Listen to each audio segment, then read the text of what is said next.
My wife told me I'm selfish for not wanting her to sleep over at her male friend's place, then sent me a selfie from his bed with the caption, "Some people trust, some people don't."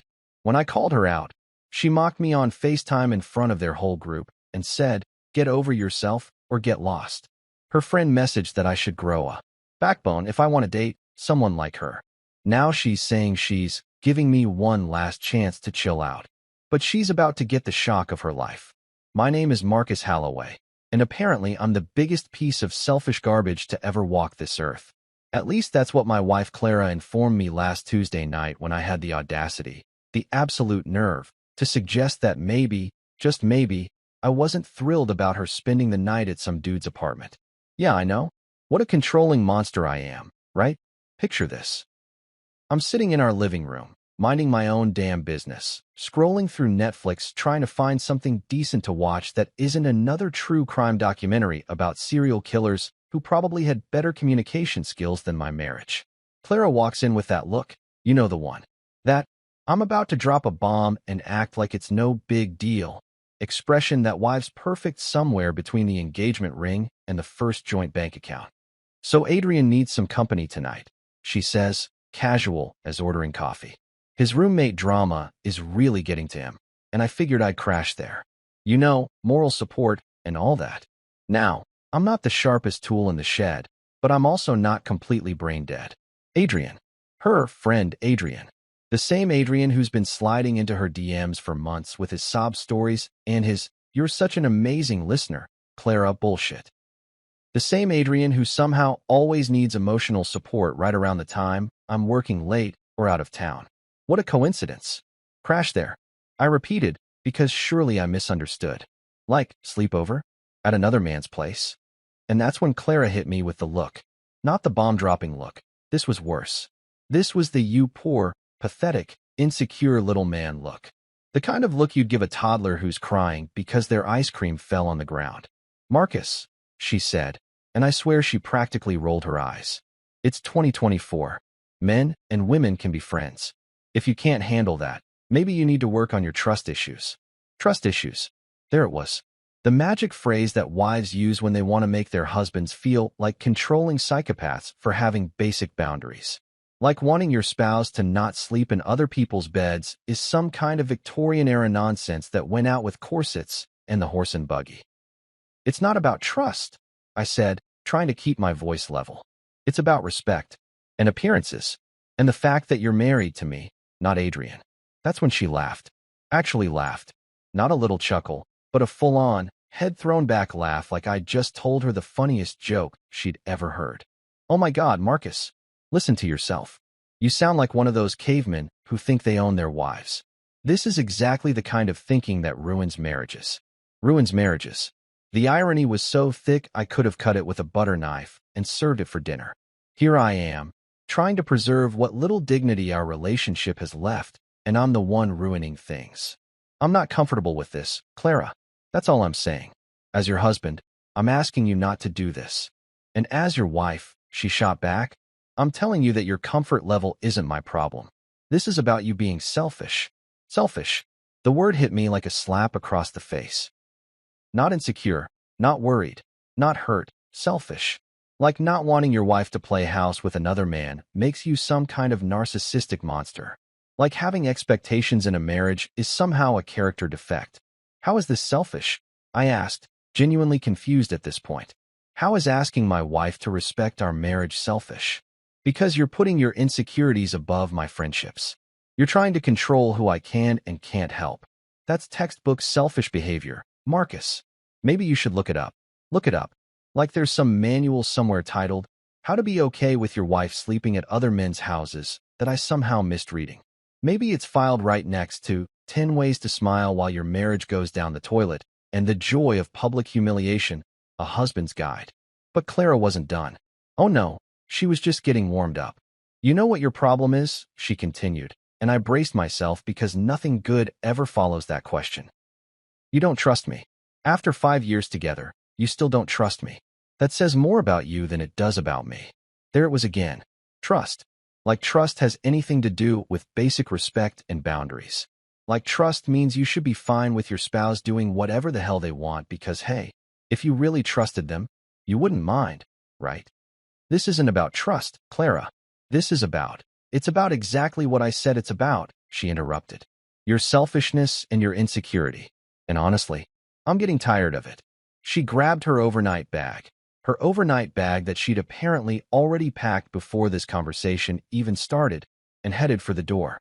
Clara, please, can we just talk about this like adults?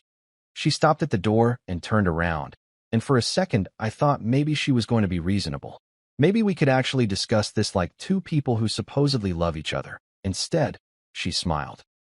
Not a warm smile, not an apologetic smile, but a cold, condescending smile that made my blood freeze in my veins. There's nothing to talk about, Marcus. I'm going to help my friend, and you're going to deal with it. And if you can't, maybe you should ask yourself why you married someone you don't trust.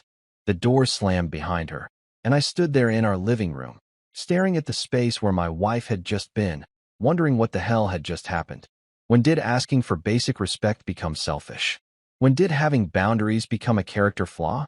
When did my own wife start treating me like the enemy? I spent the rest of the night on the couch, staring at my phone, waiting for a text, an apology, an explanation, something, anything. What I got instead was a photo that made me want to throw my phone against the wall and watch it shatter into 1,000 pieces. A selfie from Adrian's bed, Clara's hair messy against his pillows, with a caption that felt like a knife twisting in my gut. Some people trust, some people don't. That's when I realized this wasn't about Adrian's roommate troubles. This wasn't about friendship or trust or my supposed selfishness. This was about power. This was about Clara showing me exactly who was in charge of this marriage. And apparently, it wasn't me. You're probably wondering how the hell I ended up married to a woman who thinks sleeping over at other men's places is just casual Tuesday night activities. Trust me, I've been asking myself the same damn question for the past 3 weeks, ever since this whole nightmare started. Because 3 weeks ago, Clara was still the woman I thought I married. You know, the one who actually gave a crap about my feelings and didn't treat our marriage like some kind of open mic night for boundary testing. It was a Thursday evening, and I was actually in a good mood for once. Work had been decent, traffic hadn't been a complete disaster, and I'd managed to grab Clara's favorite Thai food on the way home. I walked through the door feeling like maybe, just maybe, we could have one of those normal married couple evenings where we eat dinner, watch something stupid on TV, and pretend our biggest problem is deciding between Netflix or Hulu. Clara was sitting at the kitchen table, scrolling through her phone with that intense concentration she usually reserves for online shopping or stalking her high school friends on Facebook. She looked up when I walked in, and I swear there was something different in her expression. Not bad different, just different. Like she had news to share. Hey babe, I said, setting the Thai food on the counter. Got your usual pad Thai, extra spicy, because apparently you hate your taste buds. She smiled, but it was one of those distracted smiles. The kind you give when you're only half listening because your brain is somewhere else entirely. That's sweet. Thanks, she said, but she didn't get up to help unpack the food. She just kept staring at her phone. So I talked to Adrian today. Adrian. Even back then, that name made something twist in my stomach, though I couldn't put my finger on why. He was just this guy from her work. Well, former work. They'd been colleagues at some marketing firm before Clara switched jobs 6 months ago. Nice enough guy, I guess. The kind of dude who posts inspirational quotes on social media and thinks craft beer makes him interesting. Yeah? How's he doing? I asked, because that's what good husbands do. They show interest in their wives' friends, even when those friends give them weird vibes they can't explain. Not great, actually, Clara said, finally looking up from her phone. Remember how I told you he was having issues with his roommate? I vaguely remembered something about roommate drama. Honestly, I'd been only half listening because Adrian's problems weren't exactly high on my priority list. Call me selfish. Apparently that's my thing now. Yeah, something about the guy being a slob or whatever.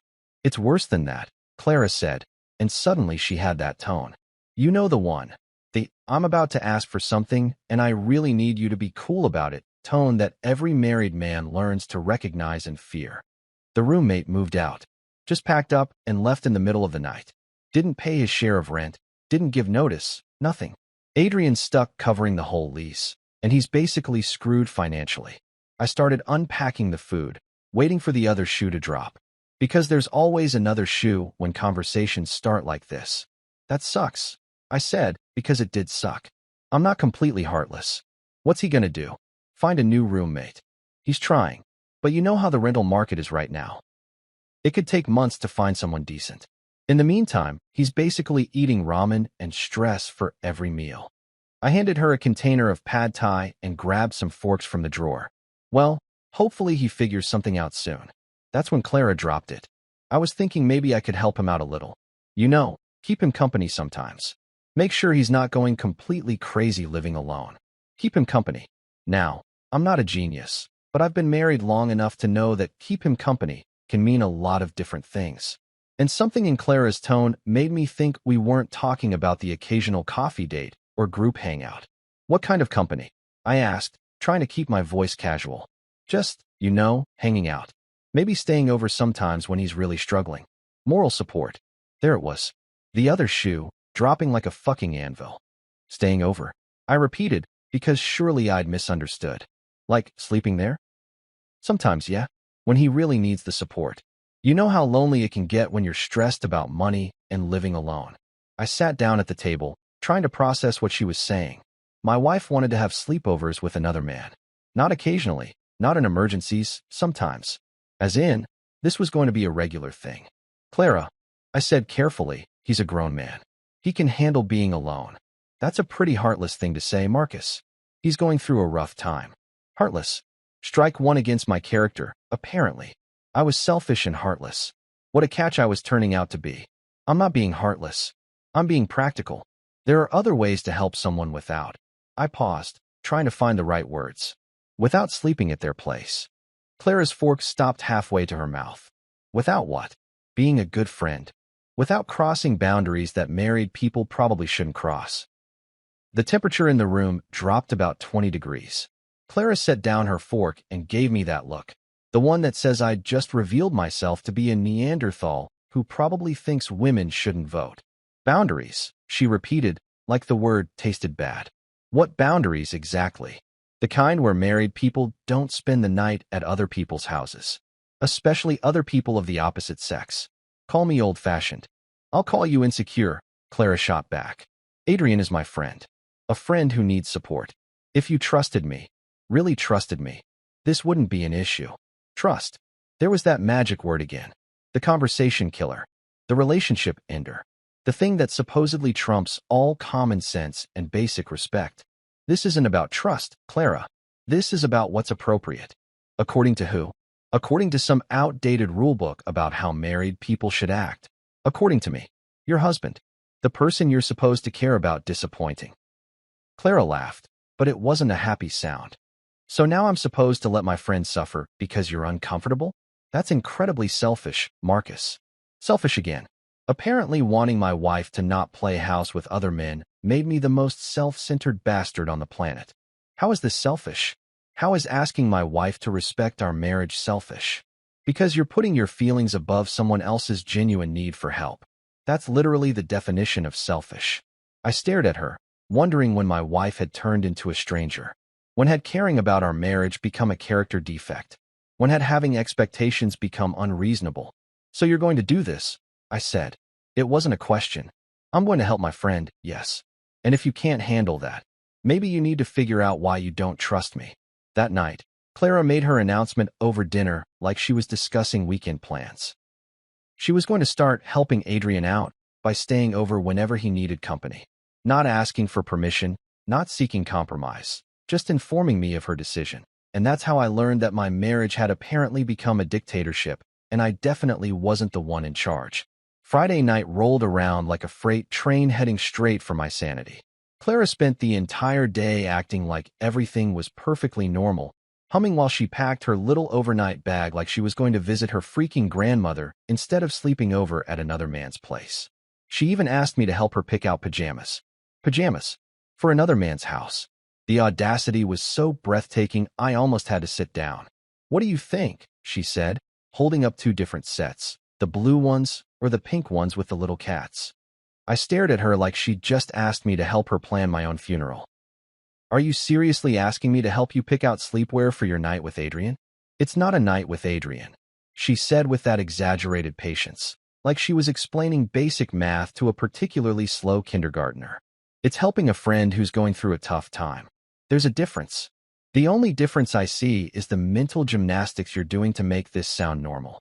She rolled her eyes and tossed both sets into her bag. Fine. I'll figure it out myself. Maybe next time you'll be more supportive. Supportive? Yeah. Let me just grab my pom-poms and cheer while my wife goes off to play house with another dude.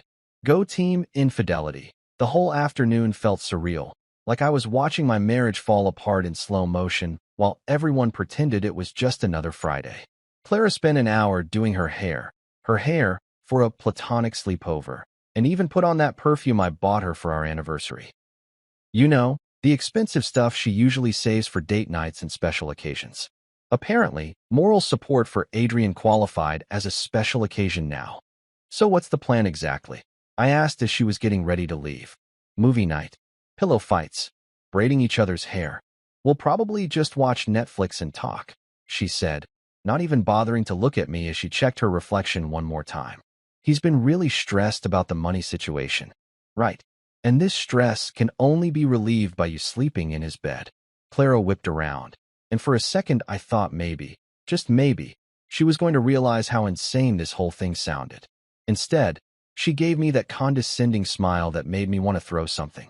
No one said anything about sleeping in his bed, Marcus. He has a couch, you know. God, your mind goes to the worst places. The couch. Of course, because that made everything so much better. My wife was going to sleep on another man's couch, in her special pajamas, wearing anniversary perfume, to provide moral support for his financial troubles. Totally normal Friday night activities for married women everywhere. I still don't like this, Clara. I know you don't, she said, grabbing her purse. But you're going to have to deal with it. I'm not abandoning a friend because you're insecure. She kissed me goodbye. Actually kissed me goodbye, like she was heading off to work instead of spending the night at another man's apartment. The casualness of it all made my skin crawl. I'll be home tomorrow morning, she said. Don't wait up. Don't wait up. Like I was going to sleep peacefully while my wife was God knows where doing God knows what with Adrian, the emotionally needy roommate. Less wonder. The door closed behind her, and suddenly our house felt like a mausoleum. I tried watching TV, but every channel seemed to be playing romantic comedies or those true crime shows where the husband is always the killer. I tried reading, but the words just swam around on the page like confused fish. I even tried cleaning the kitchen, because apparently hitting rock bottom means voluntarily doing dishes on a Friday night, by midnight. I was lying in our bed, which felt way too big and way too empty, staring at my phone like it might spontaneously generate a text from my wife explaining that she'd come to her senses and was heading home. Instead, I got nothing. Radio silence. Not even a "made it here safely" text, which she usually sent when she went anywhere overnight. But apparently, common courtesy didn't apply to platonic sleepovers with emotionally fragile male friends that I must have dozed off sometime around 2 a.m. because I woke up to my phone buzzing with a notification. For one beautiful, naive moment, I thought it might be Clara saying she was coming home, that this whole thing had been some kind of test, and I'd passed, and now we could go back to being a normal married couple who didn't treat sleepovers with the opposite sex like casual social activities. What I got instead was a photo that made my blood turn to ice water in my veins. A selfie. From Adrian's bed. My wife, hair tousled like she'd just woken up, smiling at the camera with Adrian's pillow clearly visible in the frame. His pillow. Not the couch she'd mentioned, not some air mattress on the floor, but his actual bed with his actual pillow, and my wife's head resting on it like she belonged there. The caption read, "Some people trust, some people don't." I stared at that photo for what felt like hours, my brain trying to process what I was seeing. This wasn't just crossing a line. This was obliterating the line, pissing on the remains, and then setting the whole thing on fire. This was my wife, in another man's bed, taking a selfie specifically to show me where she was, and then having the absolute balls to make it about trust. Trust. Like trust had anything to do with this. Like sending your husband a photo from another man's bed was somehow an act of transparency instead of the most passive-aggressive, soul-crushing thing you could possibly do to someone you claim to love. but my hands were shaking as I called her. She answered on the third ring, sounding sleepy and annoyed. Marcus? It's like 7 a.m. What's wrong? What's wrong? I repeated, my voice coming out strangled. What's wrong is the photo you just sent me from Adrian's bed. I could hear voices in the background. Male voices, including Adrian's distinctive laugh. How many people were there? Was this some kind of group event now? Oh, that, Clara said, like she'd forgotten about the photo that had just destroyed what was left of my sanity. I told you I was being transparent. Would you rather I lied about where I was sleeping? Transparent. She called sending me a photo from another man's bed transparent. Like it was some kind of favor she was doing me, keeping me informed of her exact location while she cuddled up with her friend. Clara, what the hell is going on? You said you were sleeping on the couch. Plans change, Marcus. Adrian was really upset last night, and I didn't want to leave him alone. So I stayed in the guest room. Guest room. Except the photo clearly showed her in what was obviously the master bedroom, with Adrian's stuff visible in the background. That doesn't look like a guest room. Look, I don't have time for this right now. Adrian made breakfast, and we have plans today. Plans. They had plans. My wife and her emotionally needy friend had plans for Saturday, apparently involving more time together after their totally platonic sleepover. When are you coming home? When I'm done helping my friend. I thought you'd be proud of me for being there for someone who needed me. Proud. I should be proud that my wife was playing house with another man and sending me photographic evidence of her betrayal. The psychological warfare was so advanced, I almost had to admire it. Clara, this is insane. You have to see how this looks. It looks like a woman helping a friend, Marcus. And if you can't see that, maybe the problem isn't me. The line went dead, leaving me alone with that photo and the growing realization that my marriage might already be over. Saturday dragged by like a prison sentence.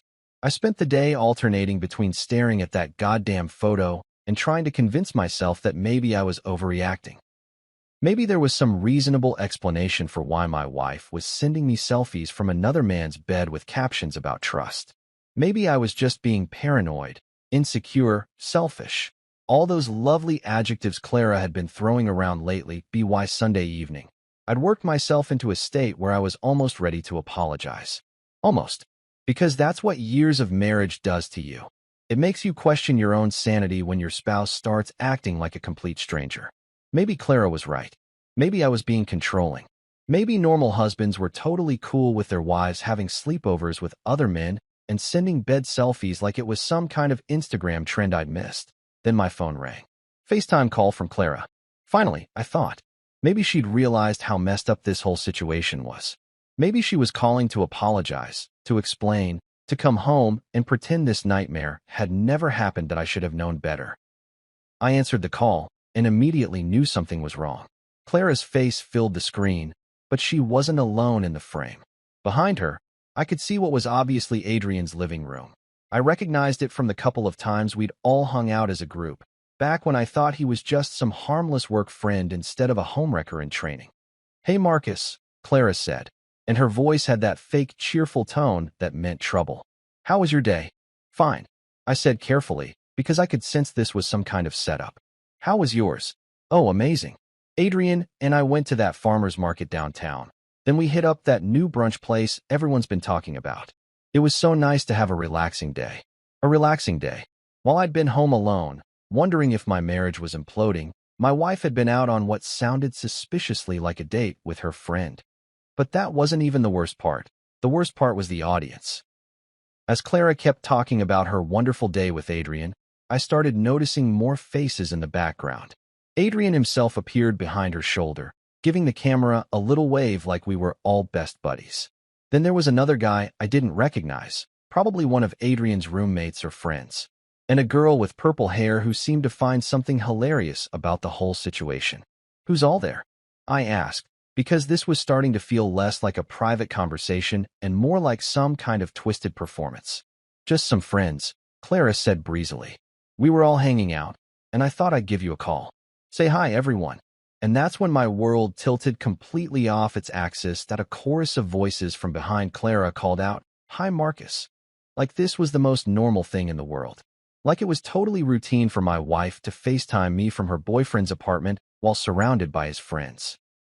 Like I was some kind of side character in their little drama instead of, Clara's actual husband. Clara, I said, trying to keep my voice steady. Can we talk privately for a minute? Why? She asked, and I swear I saw her smirk. We're all adults here. What's on your mind? This was it. This was the moment I realized that my wife had not just crossed a line. She'd burned the entire boundary map and was now dancing on the ashes. She was putting our marriage on display for her new friend group's entertainment, and I was expected to play along like some kind of cuckold sitcom character. I'd like to talk about when you're coming home, I said, aware that every word was being heard by a room full of strangers who apparently knew more about my marriage than I did. Home. Clara laughed, and it wasn't her normal laugh. It was sharper, meaner. I am home, Marcus. I'm with people who appreciate me. People who appreciate me. The implication hit like a punch to the gut. As opposed to her husband, who apparently didn't appreciate her enough to be cool with sleepovers and bed selfies. Clara, please, can we just talk about this later? When you're alone? There's nothing to talk about, she said, her voice getting louder. I'm helping a friend who's going through a tough time, and you're being ridiculous about it. Right, guys? And that's when the Greek chorus of Adrian's friends chimed in. Purple-haired girl laughed and said, totally ridiculous. Some guy I couldn't see clearly called out, Marcus needs to chill. Adrian himself leaned into the frame and said, dude, you've got nothing to worry about. Clara's just being an amazing friend. Amazing friend. While I sat there, alone in our house, being lectured by a room full of 20-somethings about how to handle my own marriage. The humiliation was so complete, so absolute, that for a moment I couldn't even speak. See, Clara said triumphantly, everyone thinks you're overreacting. Maybe it's time to admit you have a problem. A problem. I had a problem. Not Hermie. The husband who wasn't cool with his wife playing house with another man was the one with issues. The problem, I said slowly, my anger finally finding its voice, is that my wife is putting our private business on display for a room full of strangers. Strangers? Clara's voice pitched higher. These are my friends, Marcus. My real friends. People who support me instead of trying to control me. Real friends. As opposed to her husband, who was apparently just some oppressive figure she had to deal with. The room behind her erupted in supportive murmurs and what sounded like agreement. I was being tried, convicted, and sentenced by a jury of people I barely knew, and my own wife was the prosecutor. You know what your problem is, Marcus? Clara continued, and I braced myself because nothing good ever followed that question. You don't trust me. After all this time, you still don't trust me. And that's really sad. Yeah, that is sad, purple-hair girl chimed in. Trust is like the foundation of relationships. Totally, another voice agreed. My boyfriend would never act like this. My boyfriend would never act like this. Some stranger was comparing me unfavorably to her boyfriend, while my wife nodded along like this was valuable relationship advice instead of the most humiliating moment of my adult life. Clara, I said, my voice barely above a whisper because I could feel myself breaking, please come home. We need to talk about this. She looked directly into the camera, and for a split second, I thought I saw something like regret cross her face. Maybe she realized she'd gone too far. Maybe she understood that what she was doing wasn't just wrong. It was cruel. Instead, she smiled that cold smile I was getting way too familiar with. Get over yourself or get lost, Marcus. The words hung in the air like a death sentence. Behind her, I could hear Adrian's friends laughing. Actually laughing at what my wife had just said to me. My humiliation was their entertainment that I hung up. My hands were shaking so badly, I almost dropped the phone.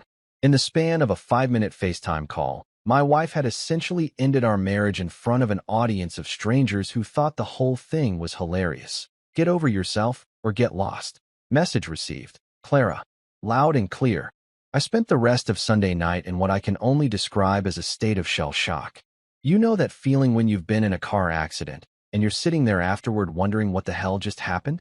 That was me, except instead of twisted metal and broken glass, I was surrounded by the wreckage of what used to be my marriage. Get over yourself or get lost. The words kept playing on repeat in my head, like some kind of psychological torture device.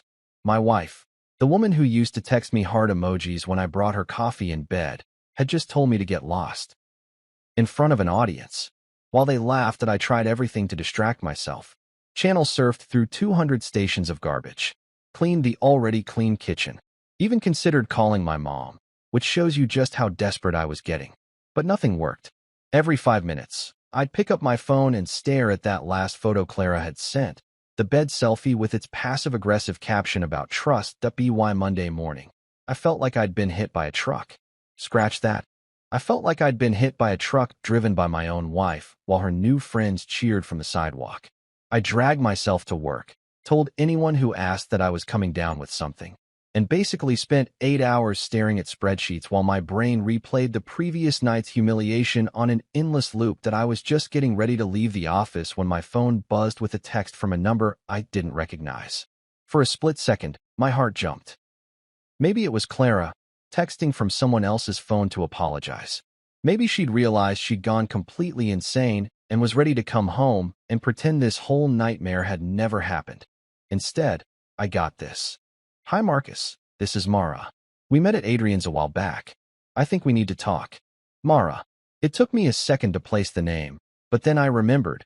Purple-haired girl from the FaceTime call.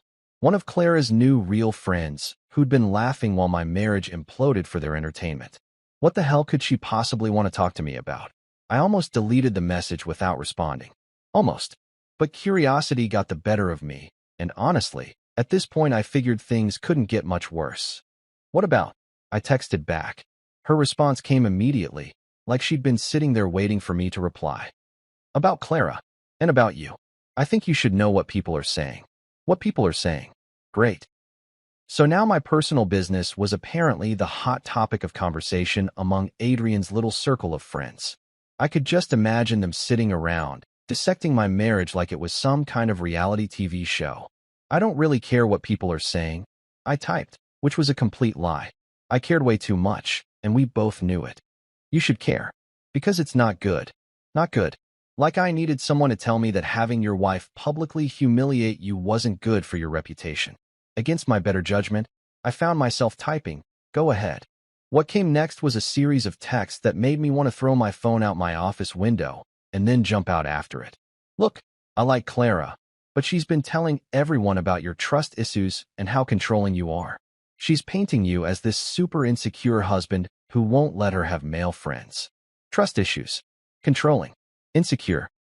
The holy trinity of character assassinations that modern women use to justify whatever they wanted to do. Apparently, Clara hadn't just been content to humiliate me in front of her friends. She'd been building a whole narrative about what a terrible husband I was. She's been staying at Adrian's for like a week now, Mara continued. And she keeps saying how much happier she is there. How she can finally be herself without someone judging her every move. A week. A goddamn week. While I'd been sitting at home, wondering when she was coming back, she'd basically moved in with another man and was telling people how much happier she was without me. But here's the thing, Mara's next message read, I don't think she's just helping him with roommate problems. If you know what I mean. If I know what I mean. Yeah, I knew exactly what she meant. My wife wasn't just emotionally cheating, she was probably physically cheating too. The bed selfie suddenly made a lot more sense. She hadn't been showing me where she was sleeping out of transparency. She'd been showing me exactly what I was losing. I sat there in my office, staring at these messages from a stranger who was confirming my worst fears, and I felt something inside me break. Not shatter. That had already happened. This was different. This was the moment when whatever was left of my old self, my trusting self, my maybe I'm overreacting self, just gave up and died. Why are you telling me this? I texted back. Because what she's doing isn't right. And because the things she's been saying about you aren't fair. You seem like a decent guy, and you don't deserve this. A decent guy. When was the last time my own wife had called me a decent guy? I honestly couldn't remember, but Mara wasn't done delivering her little truth bombs. She showed everyone that selfie she sent you. The one from Adrian's bed. She was laughing about how you probably freaked out over it. Laughing. She'd been laughing about my reaction to finding out my wife was sleeping in another man's bed. My pain, my shock, my sense of betrayal. All of it was apparently hilarious to Clara and her new crew. She said you called her all upset about it, and everyone thought it was so funny that you were being such a drama queen about a harmless selfie. Drama queen. For being upset that my wife was sending me photos from another man's bed. In what universe was that a reasonable reaction to have? Look, Mara continued, I know we don't really know each other, but someone needed to tell you the truth. Clara is making you look like a fool, and she's enjoying it. That's not what wives do to their husbands. That's not what wives do to their husbands. Finally, someone was saying what I'd been thinking but had been too afraid to voice. This wasn't normal. This wasn't what marriage was supposed to look like. I wasn't crazy. I wasn't controlling. I wasn't the villain in this story. If you want to be with someone like Clara, her final message read, you need to grow a backbone. Your insecurity is embarrassing. And there it was. Even the person who was supposedly on my side thought I was pathetic. Even the woman who was telling me I deserved better was also telling me that my reaction to my wife's behavior was embarrassing, that I screenshot every single message Mara had sent me. Every cruel detail about what Clara had been saying behind my back. Every laugh she'd shared at my expense. Every way she'd been humiliating me to people I barely knew. I saved it all, because something told me I was going to need evidence of just how far this had gone. That's when I realized something important. Clara thought she was playing chess while I was still learning checkers. She thought she could humiliate me, destroy my reputation, and turn my own marriage into entertainment for her new friends, all while keeping me as her backup plan in case things didn't work out with Adrian. She was about to learn that she'd severely underestimated her opponent, the old Marcus, the trusting, accommodating, maybe I'm overreacting Marcus, was dead. And what was rising from the ashes wasn't going to play by her rules anymore. Monday night was when Clara decided she wanted to have a serious conversation. She called me around 6, using that tone she gets when she thinks she's about to drop some profound wisdom on my apparently pea-sized brain. Marcus, I think we need to talk. Like, really talk. Can you meet me at Romano's at 8? Romano's, our restaurant. The place where we'd had our first date, our anniversary dinners, and about a dozen other important moments in our relationship. The fact that she wanted to have this conversation there felt like psychological warfare. Like she was planning to execute our marriage in the same place where it had started. Sure, I said, because what else was I going to say? No, I don't want to hear how you're going to justify spending a week at another man's house. No, I'm not interested in your latest theory about my character defects. I spent the 2 hours before dinner doing something I'd never done before in my entire relationship with Clara. I prepared for battle. I reviewed every text message, every conversation, every moment from the past month. I screenshot Mara's messages again and saved them in a special folder on my phone. If Clara wanted to have a serious conversation, then we were going to have one. But this time, I wasn't going to let her gaslight me into thinking I was the problem. Romano's was packed when I got there, which somehow made everything worse.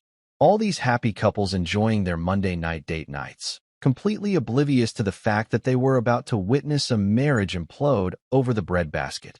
Clara was already seated when I arrived, and she looked good. Too good.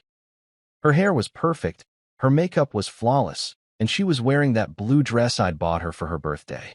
The same dress she'd worn to exactly 0 of our recent date nights, because she was apparently saving it for special occasions. Like demolishing her husband's soul in a public restaurant. You look nice, I said as I sat down, because even in the middle of a marital apocalypse, my mother raised me to have manners. Thanks, she smiled, and for a moment it was almost like old times.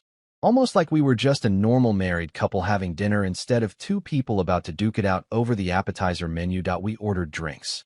Wine for her, whiskey for me, because I figured I was going to need it, and made small talk about work and the weather and other safe topics that didn't involve her new living arrangements or my supposed character flaws. Then the entrees arrived, and Clara decided it was showtime. So, she said, cutting into her salmon with surgical precision, I've been doing a lot of thinking about us, about our relationship and where we are right now. Where we are right now. Like our marriage was some kind of journey instead of a train wreck she'd orchestrated for her own entertainment. Have you? I said, taking a sip of whiskey and bracing myself for whatever fresh hell she was about to unleash. I think we have some real issues we need to address, she continued, and her tone was so calm, so reasonable, that someone at the next table might have thought she was discussing vacation plans instead of delivering a psychological hit job. What kind of issues? Clara set down her fork and looked at me with what I can only describe as pity. Actual pity, like I was some kind of wounded animal she was trying to put out of its misery. Your trust issues, for starters. Your need to control my friendships. Your inability to understand that I'm my own person with my own relationships. My trust issues. My need to control. My inability to understand. Notice how every single problem in our marriage somehow originated with me and my various personality defects. Clara, I said carefully, I don't think wanting my wife to not sleep at other men's houses counts as controlling behavior. See, that's exactly what I'm talking about, she said, leaning forward like she was about to explain calculus to a kindergartner. You're so focused on what I'm doing wrong that you can't see your own behavior patterns. Behavior patterns. Now I had behavior patterns. Like I was some kind of psychological case study instead of a husband who was reasonably upset about his wife's new hobby of playing house with other men. What behavior patterns? The jealousy. The possessiveness. The way you try to make me feel guilty for having male friends. It's not healthy, Marcus. Not healthy. Right. Because spending a week at another man's house while sending your husband bed selfies was the picture of mental wellness. I'm not trying to make you feel guilty for having friends, I said, my voice getting a little louder despite my efforts to stay calm. I'm asking you to respect basic boundaries in our marriage. Whose boundaries? Clara shot back. Yours? Why do your boundaries get to override my autonomy as a person? My autonomy as a person. We'd officially entered graduate-level psychological manipulation territory. Clara had turned basic respect in marriage into some kind of feminist freedom-fighting issue. Because we're married, I said, stating what I thought was the obvious. Because when you marry someone, you make certain commitments. Commitments to what? To letting you control who I can and can't help. Commitments to not humiliating your spouse. Commitments to not putting other people before your marriage. Clara laughed. Actually laughed, like I'd just told her the most ridiculous joke she'd ever heard. Humiliating you? Marcus, the only person humiliating you is you. With your insecurity and your paranoia and your inability to trust the person you married. The couple at the table next to us was starting to stare. I lowered my voice and leaned across the table. Clara, you've been living with another man for a week. You sent me a photo from his bed. You FaceTimed me yesterday to tell me to get lost while his friends laughed in the background. How is any of that normal? It's normal, she said with that infuriating calm. Because it's helping someone I care about. And if you trusted me, really trusted me, you'd understand that. Trust. The magic word that was supposed to make everything okay. The relationship trump card that Clara pulled out whenever she wanted to do something completely insane. This isn't about trust, Clara. This is about respect. And basic decency. And not treating your husband like he's some kind of obstacle to your happiness. But that's exactly what you are right now, she said, and her voice was so matter-of-fact that it took my breath away. You're an obstacle. To my friendships, to my ability to help people, to my growth as a person. An obstacle. To her growth as a person. Apparently, being married to me was holding Clara back from reaching her full potential as a human being. So what are you saying? I asked, even though I was pretty sure I already knew the answer. Clara smiled, and it was the coldest smile I'd ever seen. I'm saying that I'm going to keep helping Adrian. I'm going to keep staying there when he needs me. And I'm not going to let your insecurity dictate my friendships anymore. She paused, took a sip of wine, and delivered the final blow.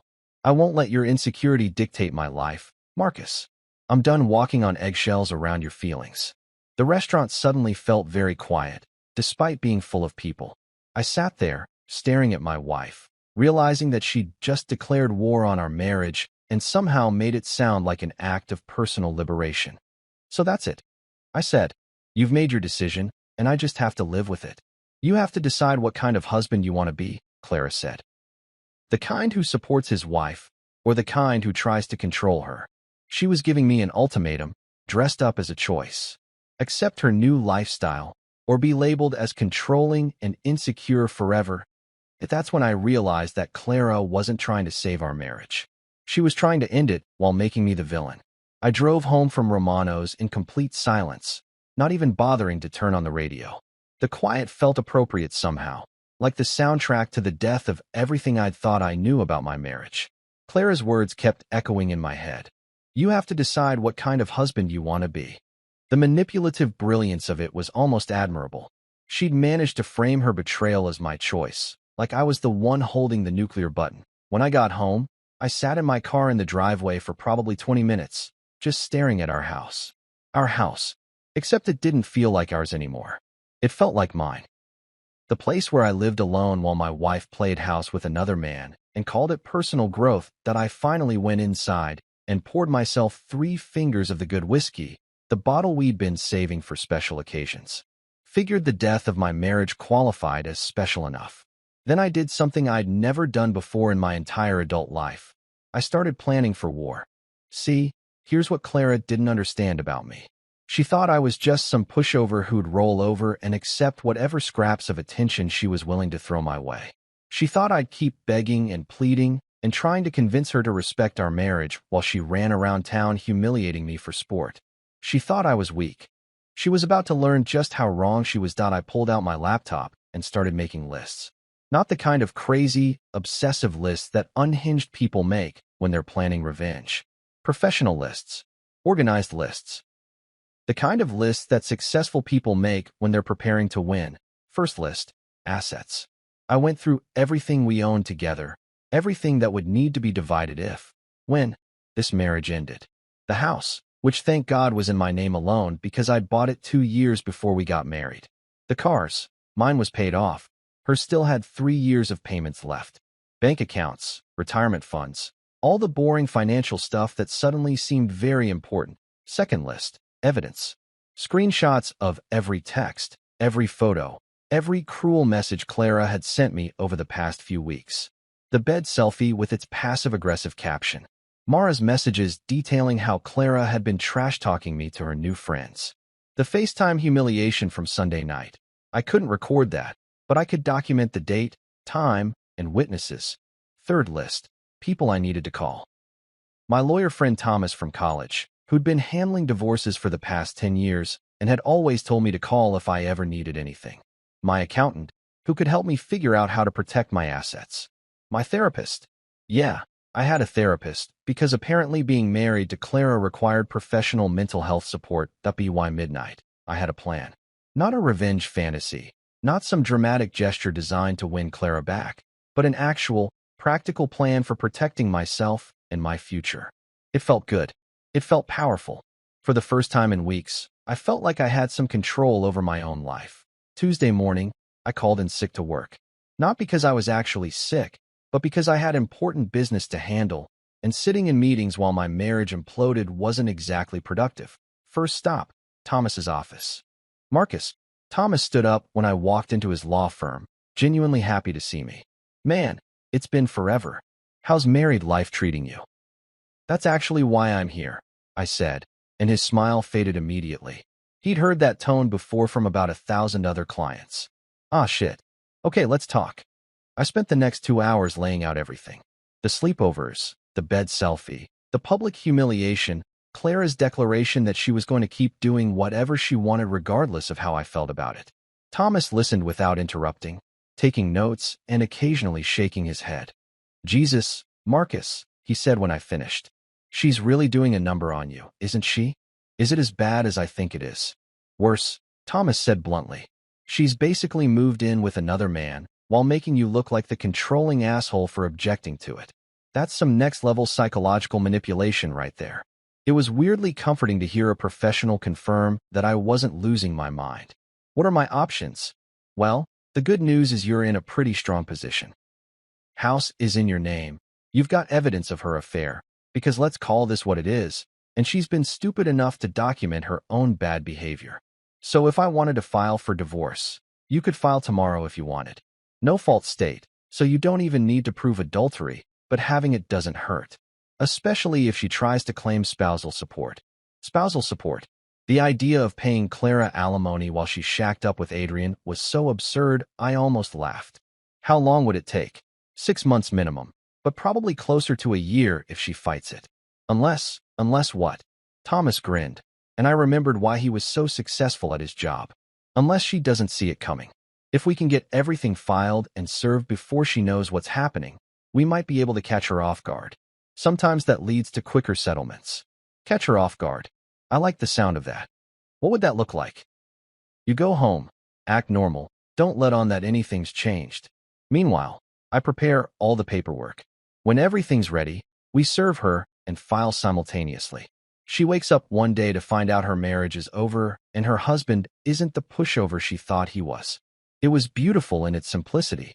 Clara thought she was playing chess while I learned checkers. She had no idea I'd just hired a grandmaster. Do it, I said. Next stop, the bank. I didn't clean out our joint accounts. That would have been too obvious and probably illegal. But I did transfer my paychecks to a new account in my name only. I also moved about half the money from our joint savings into a separate account, which Thomas had assured me was perfectly legal as long as I documented it properly. Final stop, a storage unit across town, where I started moving some of my most important possessions. Not everything. That would have been suspicious, but things that mattered to me. Photos from before I met Clara, my grandfather's watch, the signed baseball from when I was 12 and met my favorite player. Stuff I didn't want to lose in the divorce proceedings. By the time I got home Tuesday evening, I felt like a completely different person. Not the desperate, pleading husband who'd been begging his wife to respect their marriage. Not the pathetic figure who'd been humiliated on FaceTime while strangers laughed at his pain. That I felt like a man who'd finally remembered that he had options. Clara came home around 10, breezing in like she'd just been out with girlfriends instead of spending another day playing house with her boyfriend. "Hey babe," she said, actually kissing me on the cheek. "How was your day?" "Fine," I said, not looking up from my laptop. "How was yours?" "Good. Adrian and I went furniture shopping. His place is really starting to come together." Furniture shopping. They were furniture shopping together now. Building a life together while I sat at home like some kind of placeholder husband. "That's nice," I said, and I meant it. Because every day Clara spent with Adrian was another day of evidence for Thomas to use against her. "You seem different tonight," Clara said, studying my face. "More relaxed. Just had a good day, I guess." She smiled and headed upstairs, probably to pack another overnight bag for her boyfriend's place. I listened to her moving around up there, humming softly to herself, completely oblivious to the fact that her world was about to come crashing down. That's when I realized something important. Clara had been right about one thing. I didn't need to decide what kind of husband I wanted to be. I decided I wanted to be an ex-husband. Wednesday evening, Clara waltzed through the front door like she owned the place, which was ironic, considering she'd basically abandoned it to play house with Adrian for the better part of 2 weeks. She had that glow about her, that satisfied look people get when they think they're getting away with something spectacular. "Hey," she said, dropping her purse on the kitchen counter like this was just another normal day in our perfectly functional marriage. "What's for dinner?" "What's for dinner?" Like I was her personal chef instead of her husband who she'd been systematically humiliating for weeks. But I'd made a decision to play it cool until Thomas had all the paperwork ready, so I just shrugged. "Ordered pizza. Should be here in 20 minutes. "Perfect. I'm starving." Adrian and I spent the whole day at IKEA picking out stuff for his living room. Do you know how exhausting furniture shopping is?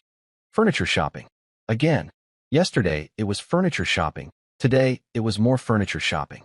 Apparently, Adrian's apartment required the kind of intensive interior design consultation that only my wife could provide. "Sounds rough," I said, not looking up from my laptop where I was pretending to work, but actually researching divorce law and asset protection strategies. Clara poured herself a glass of wine and settled into the chair across from me, looking relaxed and happy in a way she hadn't looked around me in months. It was like watching someone come alive, except the thing bringing her to life was slowly killing me. "You know what's funny?" she said, taking a sip of wine.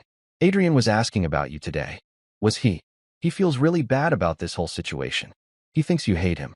I looked up from my laptop and studied my wife's face. She seemed genuinely puzzled by the idea that I might have negative feelings toward the man she'd been living with for 2 weeks. "Why would I hate him?" I asked, curious to see where this was going. "Exactly. That's what I told him. I said you're not the type to blame him for my decisions. You understand that this is about friendship, not about him trying to steal me away or anything. Steal her away. As if Adrian was some kind of criminal mastermind instead of just a guy who'd figured out that my wife was apparently available for the taking. "Right," I said. "Just friendship. I mean, he's such a good guy, Marcus. You'd really like him if you gave him a chance. He's thoughtful and funny, and he actually listens when I talk. He makes me feel heard, you know?" He makes me feel heard, as opposed to her husband, who apparently had been deaf to her needs for our entire marriage. That's nice, I said, because what else could I say? Thanks for the detailed comparison between me and your boyfriend. I'm so glad you found someone who appreciates you in ways I apparently never could. Clara leaned back in her chair, looking thoughtful. I think this whole thing has been really good for our marriage, actually. I nearly choked on my beer. Good for our marriage. Yeah. It's forcing us to confront some real issues, like your trust problems and your need to control my friendships. This situation is like therapy, but cheaper. Therapy, but cheaper. My wife sleeping at another man's house was apparently marriage counseling.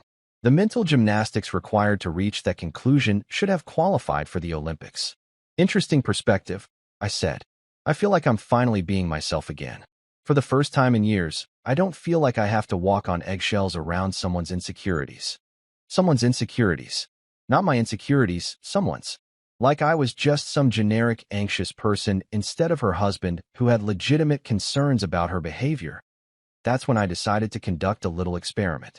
Clara, I said, closing my laptop and giving her my full attention. Can I ask you something? Sure, she said, looking pleased that I was finally engaging with her instead of just giving one-word responses. How would you feel if I started sleeping over at a female friend's place? Like regularly? The change in her expression was instantaneous. The relaxed, wine-mellowed smile vanished, replaced by something sharp and suspicious. What female friend? She asked. Hypothetically, say I had a female friend who was going through a tough time, and I wanted to help her out by staying over sometimes. You know, for moral support. Clara's jaw tightened. That's different. How is it different? It just is. Men and women, it's not the same thing. Why not? If it's just friendship, like you said, what's the difference? She set down her wine glass a little too hard. Because men don't form the same kind of emotional connections with women that women do with men. When men stay over at women's places, it's usually for one reason. And when women stay over at men's places, that's different. Women can have genuine platonic friendships with men. The double standard was so blatant, so unapologetically hypocritical, that I almost had to admire it. Clara had just explained, with a straight face, why her behavior was perfectly innocent while the exact same behavior from me would be unacceptable. So if I told you I was going to start sleeping over at, say, Jessica from my office, you'd be fine with that? Jessica was my project manager, attractive, recently divorced, definitely not someone I had any interest in, but Clara didn't know that. Jessica, Clara's voice pitched higher. Why would you need to sleep over at Jessica's? Same reason you sleep over at Adrian's. Friendship, support, helping someone through a tough time. That's completely different, Marcus, and you know it. How? Because. She paused, clearly struggling to articulate why her sleepovers were innocent while mine would be affairs waiting to happen. Because you don't have that kind of relationship with Jessica. What kind of relationship do I have with her? A work relationship. It would be weird for you to suddenly start staying over at her place. Weirder than you staying over at Adrian's place. Clara stood up abruptly, her face flushed with anger. This is exactly what I'm talking about, Marcus. You're trying to twist this into something it's not. I'm just asking questions. You're being manipulative. You're trying to make me feel guilty for having a friendship. I'm trying to understand why you think it's okay for you to do something that you clearly wouldn't be okay with me doing. Because it's different, she snapped. Adrian and I have a connection that's based on mutual respect and understanding. We're not. We don't. You don't what? She stopped mid-sentence, realizing she'd been about to say something that might actually be honest about her relationship with Adrian. We don't have the same dynamic that you would have with some random woman from your office. What dynamic do you have with Adrian? A healthy one, based on trust and communication. Trust and communication. The same trust and communication that had led to bed selfies and public humiliation. So if I started communicating and building trust with Jessica by sleeping over at her place, you'd be supportive? Clara's hands were shaking with rage now. This is ridiculous. You're being ridiculous. I'm just trying to understand the rules. The rules are that I'm not doing anything wrong, and your paranoid fantasies about me and Adrian are your problem, not mine. She grabbed her wine and stormed toward the stairs, then stopped and turned back. And if you even think about using this conversation to justify some kind of revenge affair, you can forget it. I'll divorce you so fast your head will spin. Divorce me so fast my head will spin. The irony was beautiful. Don't worry, I said calmly. I would never do anything to disrespect our marriage. Clara stared at me for a long moment, like she was trying to figure out if I was being sarcastic. Then she shook her head and headed upstairs, probably to pack another overnight bag for her boyfriend's place. That I sat there in the quiet kitchen, marveling at what I'd just witnessed. Clara had revealed, in perfect clarity, that she believed she was special, that the rules that applied to other people, like her husband, didn't apply to her, that her behavior was always justified while the same behavior from anyone else would be unforgivable. It was the final piece of evidence I needed.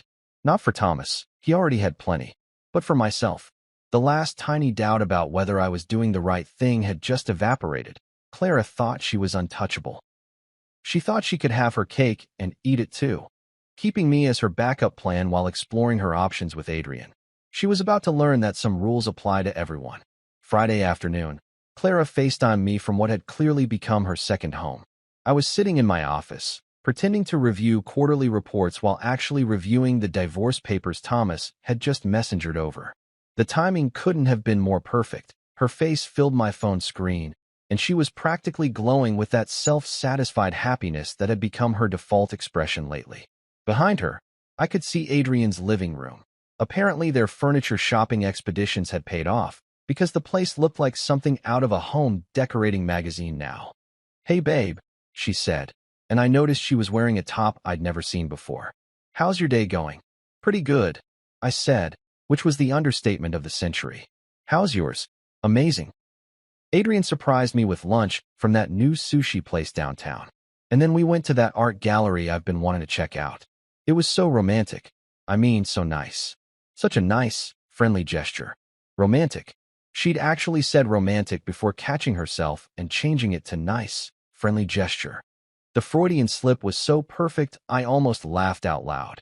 "Sounds like you had a great day," I said, scrolling through the divorce papers while she talked. Thomas had done excellent work. Every detail was covered, every asset protected, every piece of evidence properly documented. I did. And tonight we're going to cook dinner together. Adrian is actually an amazing chef. Who knew? Who knew indeed? Apparently, my wife had discovered that her friend had all sorts of talents that her husband lacked. What were the odds? "That's nice," I said, signing the last page of the paperwork. "You two seem to be spending a lot of time together." "Well, yeah. He really needs the support right now. And honestly, it's been so refreshing to be around someone who actually appreciates me. Someone who actually appreciates me, as opposed to her husband, who'd apparently been taking her for granted for years." The revisionist history was impressive. Clara had managed to rewrite our entire marriage as some kind of prison she'd finally escaped from. "I'm glad you're happy," I said, and I meant it, because happy people make mistakes. Happy people get careless. And Clara was about to learn just how careless she'd been. "I am happy," she said, leaning back against what I now recognized as Adrian's couch. "Happier than I've been in a long time, if I'm being honest." If she was being honest. Right. Because honesty had been such a cornerstone of her behavior lately. "Speaking of being honest," she continued, "I think it's time we talked about some things. About our marriage and where we're headed." Where we're headed. This was rich. Clara thought she was about to have some kind of relationship-defining conversation where she laid down the law about how our marriage was going to work going forward. She had no idea that our marriage was about to become past tense. "What did you have in mind?" I asked, putting the signed papers in the express envelope Thomas had provided. "Well, I think it's obvious that I'm going to keep staying here sometimes. Adrian really depends on me, and I'm not going to abandon a friend just because you're uncomfortable. Because I'm uncomfortable." Like my objection to my wife living with another man was just some minor personality quirk instead of a completely reasonable boundary. "I see," I said, "and I think you need to work on your trust issues. Maybe see a therapist or something. Because this jealousy thing you have going on isn't healthy for either of us." "A therapist? To work on my trust issues?" Because not wanting your wife to sleep in other men's beds was clearly a psychological disorder that required professional intervention. "Anything else?" I asked. "I think we should probably consider couples counseling too. We obviously have some communication problems that need to be addressed." "Communication problems?" "Right. The problem was that I kept communicating my boundaries, and she kept ignoring them. But apparently, that was my fault too. You know what, Clara? I said, standing up and walking to my office window. I think you're absolutely right. She looked surprised. Clearly, she'd been expecting another argument, another round of me pleading with her to come home and respect our marriage. I am. Yeah, we definitely have some issues that need to be addressed. And I think it's time we were both completely honest about what we want. Clara smiled, probably thinking she'd finally broken me down. That I was about to accept her new lifestyle and transform into the compliant, understanding husband she apparently needed me to be. I'm so glad you're finally seeing this clearly, she said. I was starting to worry that your pride was going to get in the way of us working things out. My pride. Like pride was a bad thing instead of the last shred of self-respect I had left. Oh, my pride isn't going to be a problem anymore, I said, sealing the envelope with the divorce papers. In fact, I think I've finally figured out exactly what kind of husband I want to be. What kind is that? She asked, and I could hear voices in the background. Adrian and his friends, probably getting ready for their cozy dinner party. The kind who respects himself enough to walk away from a marriage that's already over. Clara's smile faltered. What do you mean? I mean, I'm done, Clara.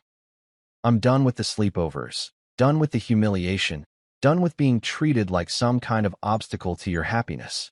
Marcus, you're being dramatic again. We can work this out. Actually, we can't, because I've already worked it out. I filed for divorce this morning. The phone went silent. Completely silent. I could see Clara's face frozen on the screen, her mouth slightly open, like her brain was having trouble processing what I'd just said. You what? She whispered. I filed for divorce. The papers should be served sometime next week. I thought you should know, since we're being honest and all. You can't be serious. Dead serious. I've also moved my paychecks to a separate account, transferred half our savings, and started making arrangements for the house. You know, the house that's in my name only. Clara's face had gone completely white.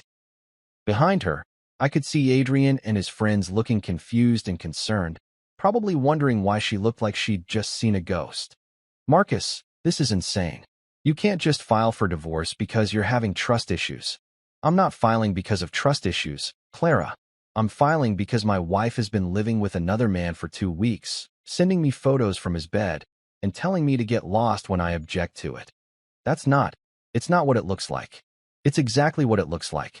And now everyone's going to see exactly what it looks like when those photos show up in divorce court. The realization hit her like a freight train. All those selfies, all those casual cruelties, all the evidence she'd handed me on a silver platter because she thought I was too weak to ever use it against her. You saved everything, she said, and it wasn't a question. Everything. The photos, the messages, the public humiliation.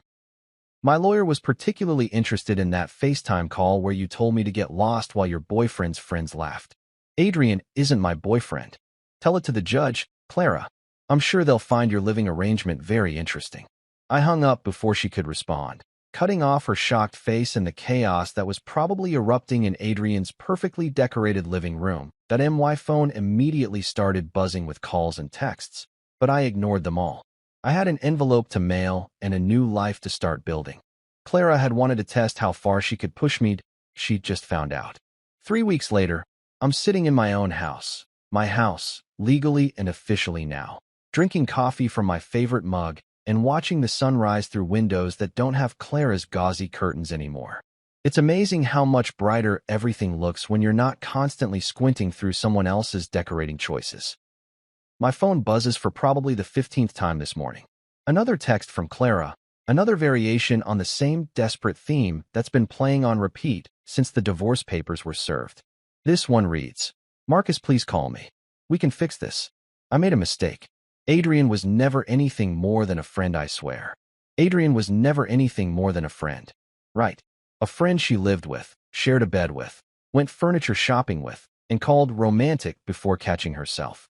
The kind of friend who inspired her to tell her husband to get lost while his buddies laughed in the background. That kind of friend that I delete the message without responding, same as I've done with the other 47 texts she's sent since last Tuesday. My lawyer Thomas told me not to engage, and for once in my life, I'm actually following good advice. The best part? Clara's little fantasy life with Adrian imploded about 5 seconds after she got served with divorce papers. Turns out Adrian wasn't quite as interested in playing house. When it became clear that Clara's marriage was actually ending and she might become his full-time responsibility instead of just his part-time entertainment. Who could have seen that coming? According to my friend Jake, who heard it from his girlfriend, who heard it from her co-worker who knows Mara, Adrian basically kicked Clara out the day after I filed. Apparently, when faced with the reality of an actual relationship instead of just an extended sleepover with a married woman, old Adrian suddenly remembered he needed space to figure things out. The same guy who'd been so desperate for company that he needed my wife to tuck him in every night suddenly decided he was fine living alone after all. Clara's been staying with her sister ever since, which is probably for the best since her sister always thought I was too good for her anyway. At least that's what she told me at our wedding. After 3 glasses of champagne loosened her tongue enough to share her real opinions. The fallout has been spectacular to watch from a distance. Remember Mara, purple-haired girl who'd felt so compelled to message me about Clara's behavior? Well, turns out Mara has a mouth bigger than her conscience, because half the city knows the details of Clara's little adventure by now. And when I say details, I mean everything. The bed selfies, the public humiliation, the furniture shopping dates. All of it. I may have helped that information along a little bit. When Mara sent me that follow-up message last week, "OMG, I can't believe you actually divorced her. You're my hero." I responded with a screenshot of her original message where she called my insecurity embarrassing, along with the caption, "When strangers think they get to lecture you about your marriage." Posted it on my Facebook, my Instagram, everywhere. Let the world see exactly what kind of friends Clara had been consulting about our relationship. The response was beautiful. Comments pouring in from people I hadn't talked to in years, all expressing shock and support. My high school buddy Mike, "Dude, what the hell? Clara lost her damn mind." My cousin Sarah, "I never trusted her anyway. You dodged a bullet." Even my mother, who usually stays out of drama, commented, "Some people show their true colors eventually. Better to see them now than later." But the real cherry on top was when my college friend Dave shared the post with his own caption, "This is why you don't let random people give you marriage advice." Marcus is one of the good ones, and his ex-wife was an idiot. Dave has like 3,000 followers, so suddenly my little drama was getting exposure I never expected. Clara found out about the post, obviously. Hence the increased frequency of her desperate text messages and the voicemails where she alternates between sobbing apologies and angry accusations about me, destroying her reputation. Her reputation.